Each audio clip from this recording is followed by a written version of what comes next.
ಹಾಂ sir. So 26ನೇ ತಾರೀಕು ನಮ್ಮ ಸಿನಿಮಾ ರೂಪಾಂತರ ಬರ್ತಾ ಇದೆ. ಸೊ ದಯವಿಟ್ಟು ಥಿಯೇಟರ್ ನೋಡಿ. ಮೈಸೂರಿಗೆ ಬಂದಿರೋ ಕಾರಣ ಮೈಸೂರು, ಶಿವಮೊಗ್ಗ, ದಾವಣಗೆರೆ, ಭದ್ರಾವತಿ ಈ ಎಲ್ಲ ಸಿಟಿಗಳು ಕನ್ನಡ ಸಿನಿಮಾಗಳನ್ನು ತುಂಬ ಬೆಳೆಸಿದಂತಹ ನಗರಗಳಲ್ಲಿ ಕೆಲವು ನಗರಗಳು.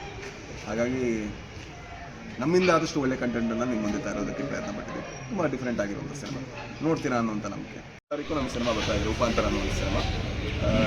ನಾವು ಸಿನಿಮಾ ಬರಬೇಕಾದ್ರೆ ಒಳ್ಳೆಯ ಸಿನಿಮಾಗಳನ್ನು ಮಾಡಬೇಕು ಅನ್ನುವಂತಹ ಹುಚ್ಚಲ್ಲಿ ಬಂದವರು. ಈ ಸಿನಿಮಾ ಕೂಡ ಹುಚ್ಚಿನ ಮುಂದುವರೆದ ಮಾತು ಅಂತ ಕರಿಬೋದು. ಯಾಕಂದರೆ ಇದೇ ರೀತಿಯ ಸಿನಿಮಾಗಳು ವರ್ಕ್ ಆಗುತ್ತೆ, ಈ ರೀತಿಯ ಸಿನಿಮಾಗಳೆಲ್ಲ ವರ್ಕ್ ಆಗಲ್ಲ ಅನ್ನುವಂತಹ ಕಾಲದಲ್ಲಿ ಮಿಥಿಲೇಶ್ ಅನ್ನುವಂಥ ನಿರ್ದೇಶಕ ಈ ಕಥೆಯನ್ನು ಬರೆದ. ಕೇಳಬೇಕಾದ್ರೆ ಈ ಸಿನಿಮಾ ನೋಡಲೇಬೇಕಲ್ವ, ಕನ್ನಡದಲ್ಲಿ ನೋಡಲೇಬೇಕಲ್ಲ ಅನ್ನೋಂಥ ಆಸೆ ಆಯಿತು. ಸೊ ನಾವೆಲ್ಲ ತಂಡ ಸೇರ್ಕೊಂಡು ಮಾಡಿದಂಥ ಸಿನಿಮಾ. ಆ್ಯಂಡ್ ನಿನ್ನೆ ಪ್ರೀಮಿಯರ್ ಆಯಿತು ಬ್ಯಾಂಗ್ಳೂರು, ತುಂಬ ಒಳ್ಳೆಯ ರೆಸ್ಪಾನ್ಸ್ ಇತ್ತು. ಆ್ಯಂಡ್ ಮೈಸೂರವ್ರು ಇಲ್ಲಿ ತನಕ ಎಲ್ಲ ಒಳ್ಳೆಯ ಸಿನಿಮಾಗಳನ್ನು ಸಪೋರ್ಟ್ ಮಾಡಿದ್ದಾರೆ. ಆ್ಯಂಡ್ ಇದನ್ನು ಮಾಡ್ತಾರೆ ಅನ್ನುವಂಥ ನಂಬಿಕೆ ನಮಗೆ.